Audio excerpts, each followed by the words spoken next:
Today I'm going to be talking about optimization tips for search campaigns as to how you can make your campaigns increase the ROI, reduce cost possibly, and keep on optimizing, and how to improve your campaigns on an ongoing basis. But before I get started, I just want to talk a little bit about this. Let's start with the first tips.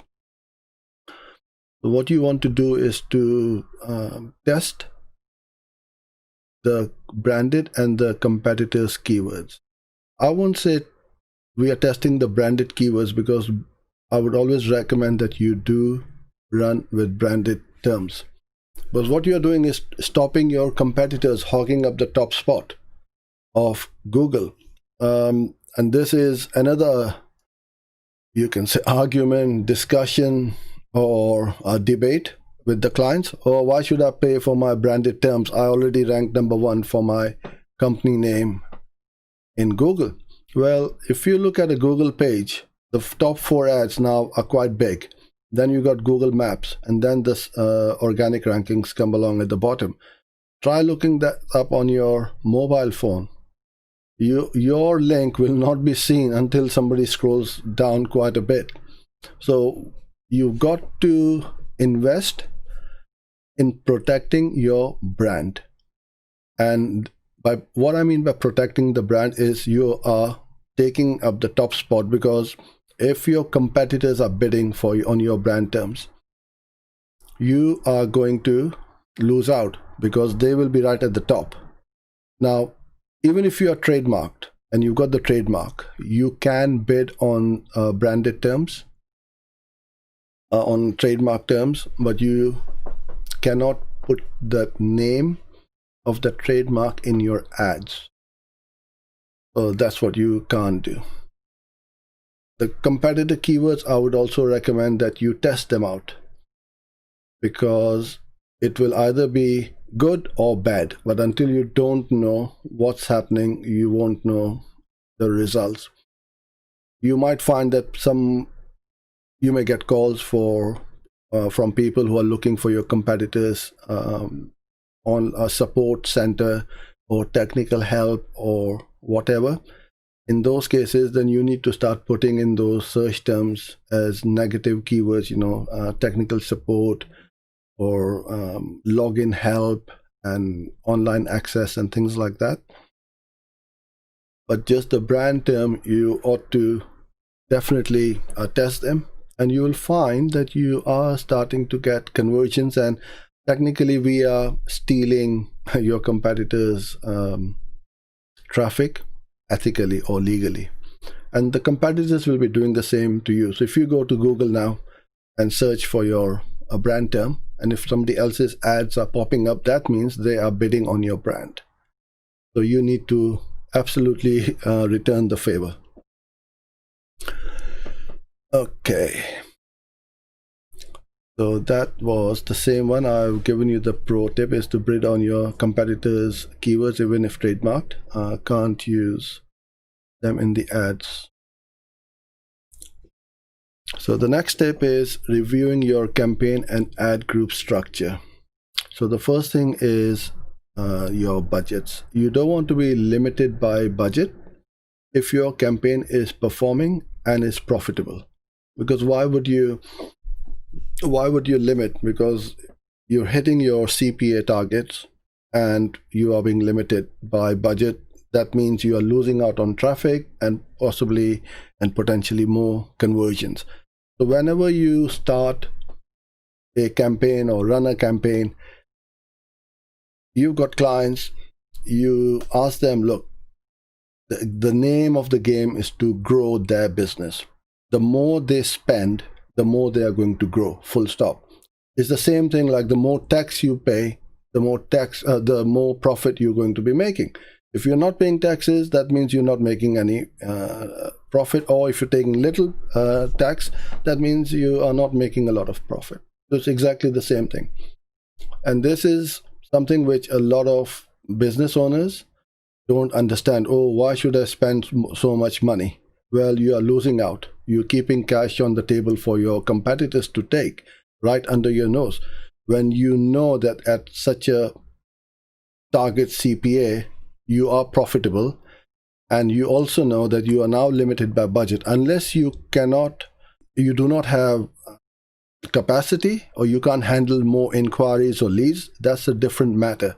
But then it's a good problem to have, because now you want to scale your business and you need to grow your business, so potentially hiring more people and more staff, and this is how you're going to do. So what you want to do is to take an account from $1,000 a month, let's say, to $5,000 or $10,000 a month, and then this is what growth means. And this is what you want to be doing, is to get that target cost per acquisition straight up, or the ROAS number, and then keep on growing. So you don't want to be limited by budget.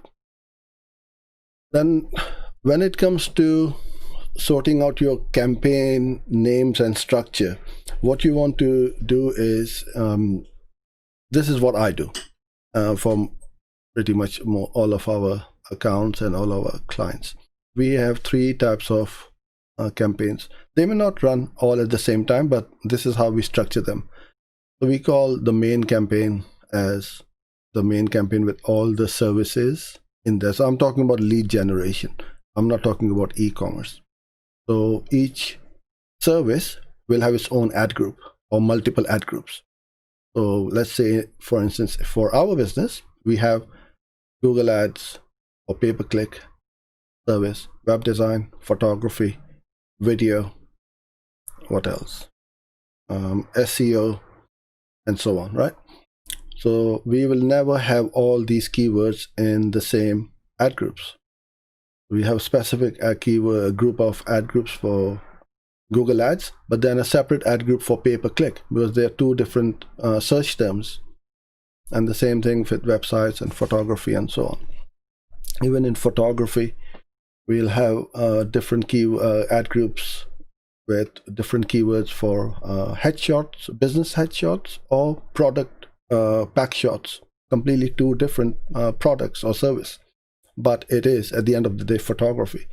So you got to make sure that your ad groups have got very relevant keywords in them. So when you write the ads, they are absolutely relevant to each other. So you got to make sure do that, and not put all of them in one ad group or a handful of ad groups, because laziness creeps in, and people don't want to do a lot of work by creating more and more ad groups. So the more work you put in upfront, the more better results you're going to get at the back end. Then obviously you have your brand campaign running, and try not to limit this by budget, because people are actually searching for your brand. That's what you are hoping to achieve, that people go to Google and put in your brand term. And if they can't see your ad, then potentially your competitors' ads are going to pop up above you. Then what you can also do is to take the winners from the main campaign away from there, so you can bid the most and be extremely aggressive in that, so you don't lose out on the search impression share. And you will have a handful of winners, not a lot, but you want to protect those keywords. And again, don't be limited by budget. Locations, although Google recommends people in or who show interest in your targeted locations, use this one. I just want to show my ads to people in or regularly in your targeted location. Because if I searched outside the area for a product or a service, I can potentially see that ad because I'm interested in that keyword. I just want my ads to show within that target location, so use the second one and not the recommended one. Another tip for locations is to include or exclude. So if you, let's say, targeting a country, USA, then what you can do is, instead of just targeting the whole country, you add all the states to begin with. So I believe it is 51 or 50. If I've got that number wrong, so apologies to my friends in the US. I think it's 51. Add all of these separately, and as the data starts to come in, then I can adjust my bids accordingly. So if I have California as a state and I can see that California is giving me great results, I can increase my bids on the profitable locations, or if it's too expensive, then I can decrease the bids on my expensive locations. So this way I can optimize it by location as well.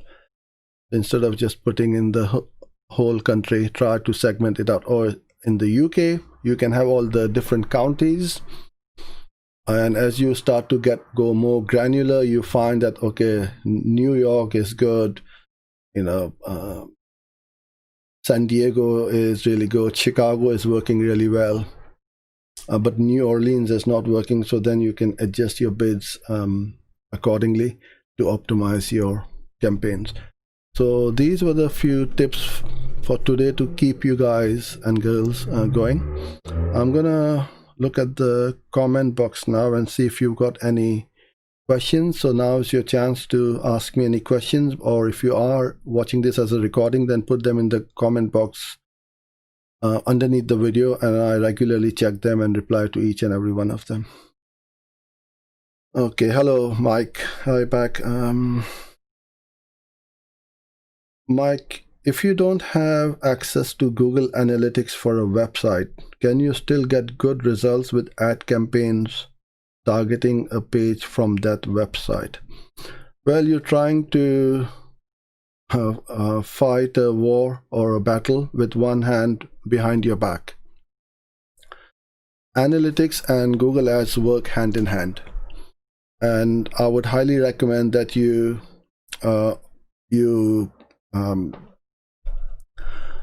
have access to both of them. Now, I know a lot of the time you will have problems trying to get access because the client has got access to that account because the previous agency set it up for them and they're not giving access, or they can't get hold of the logins, whatever the problems is. The simple problem is you can set up a new account, a Google Analytics, put it up on the website, and then give access to the client as well to that Google GA account. And I know it's going to start all the data from zero, but you're none the wiser because you never had that data in the first place. So at least you're starting afresh and you're getting the data in. So I highly recommend that you have both, and then you can see a lot of interesting metrics and data in there, which will help you optimize your campaigns.